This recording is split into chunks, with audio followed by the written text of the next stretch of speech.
How are you? Hey there, I'm doing great, thank you. How about you? Hope you're having a good day. Yeah, definitely.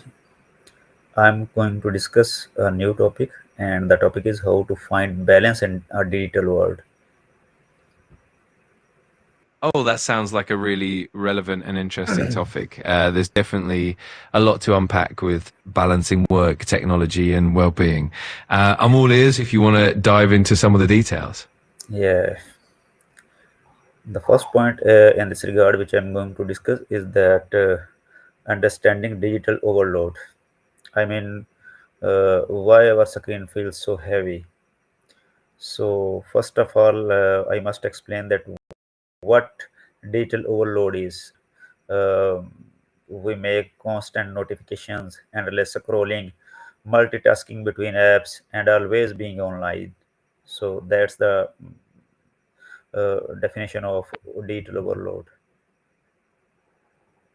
Yeah, definitely. Digital overload really comes down to that constant stream of notifications, the endless scrolling, and that feeling of always being connected, right? It definitely contributes to that mental fatigue and makes it harder to find balance.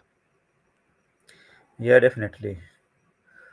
And I think that we must understand that how it affects our focus. I mean, while sleeping, our mood and our relationship. Absolutely. It can really impact our attention span, make it harder to concentrate, mess with our sleep quality, and even influence our mood and how we interact with others. It definitely highlights why finding that balance is so important. Yeah, definitely. And the second point that I would like to discuss is that reclaiming our attention. I mean, we must uh, concentrate from scattered focus to deep presence. I mean, we must focus on the attention as a most valuable resource. I mean, the difference between um, the attention, like scrolling, hopping between I mean apps, and deep attention, reading, working, talking to something fully. Yeah, exactly. It's all about shifting from that fragmented attention to really being present and mindful.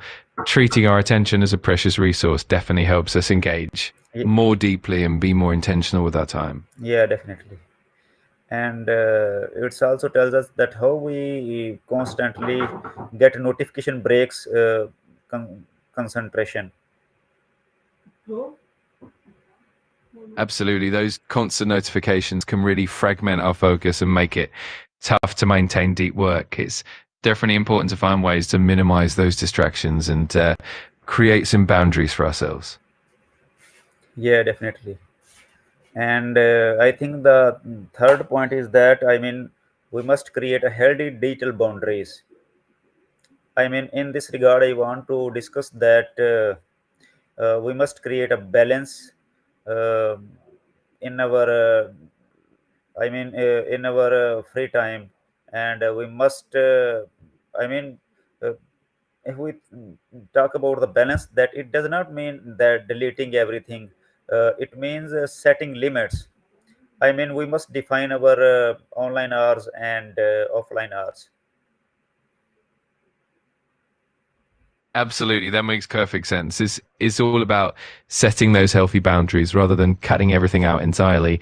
Having clear limits for online and offline time definitely helps us recharge and maintain that balance. Yeah, definitely. And we can create a tech-free space. I mean, we can make rules that there is no phone at the dining table or in the bed. Exactly. Those kinds of tech free zones can really help us stay present and foster better connections with the people around us. It's a great way to ensure that we're truly engaging with the moment and with each other. Yeah, and we can tell our friends, family members, and colleagues that they must know our boundaries. I mean that we don't use phones while we are on dining table or when we are going to sleep.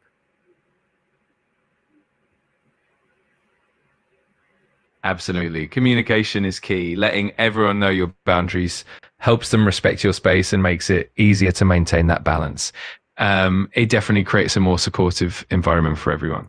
Yeah, and I think we it can also be very, appropriate that we can use different accounts and different mobile phones, or devices when we are in home, and when we are, when we are on a specific job, so we can use different gadgets.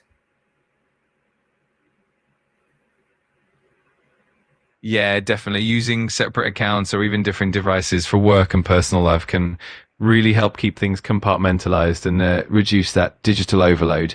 It definitely makes it easier to switch off and stay present in each area of life. Yeah, definitely. And the next point that I want to discuss is that we must build a mindful relationship with social media. I mean, we must focus on how to use social media consciously. Absolutely. Being mindful about social media is so important. It's all about intentional usage, setting limits, and really curating what we consume so that it adds value rather than just becoming a distraction. Yeah, definitely. And we must understand and we must notice that how we feel before, during, and after using social media. I mean, we must understand the differences. Um, these differences can be in the form of our mood, our mental and physical health, and something other. Exactly. Being aware of those feelings before, during, and after can really help us gauge how social media impacts us. It helps us make more conscious choices and ultimately maintain a healthy relationship with it. Yeah, definitely. And we must set specific time for using the social media. I mean, setting daily time caps for social media apps. Absolutely. Setting their daily time limits is such a great strategy. It helps keep things in check and ensures we're not mindlessly scrolling or still enjoying the benefits of staying connected. Yeah, definitely. And I think the next point in this regard may be that we must design a tech healthy home environment. I mean, when we talk about that, how our physical space shapes our digital habits, I mean, we must establish a charging station outside the bedroom, and definitely we must have a real alarm clock instead of using phones for alarm clock. So there could be another way of designing tech healthy home, that we can we can create a cozy offline zones for reading, journaling, or hobbies.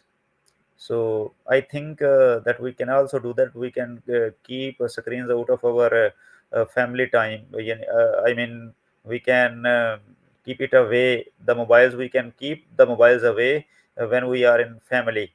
So definitely it helps us a lot.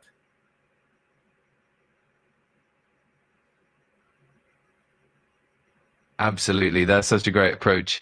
Creating a tech healthy environment really helps reinforce those good habits, having dedicated offline spaces, keeping devices out of the bedroom, and making room for real life interactions all make a huge difference in maintaining balance. Yeah, definitely. And one of the key point is that we must choose a quality over quantity in our digital life. I mean, we must encourage people that um, I mean, who are to be very selective about what they consume.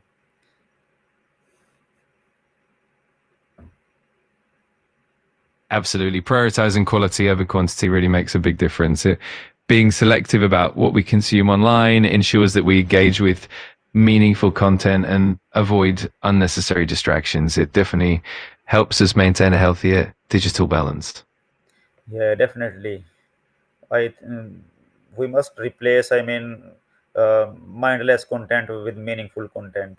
I mean, we like courses, books, podcasts, tutorials, and inspiring creators.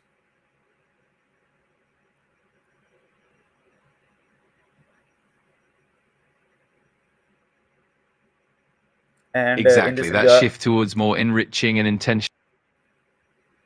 we can do something in this regard, that we must turn some consuming time into creating time. I mean, we can do some kind of writing, drawing, coding, building projects. So we can spend our time in a positive way.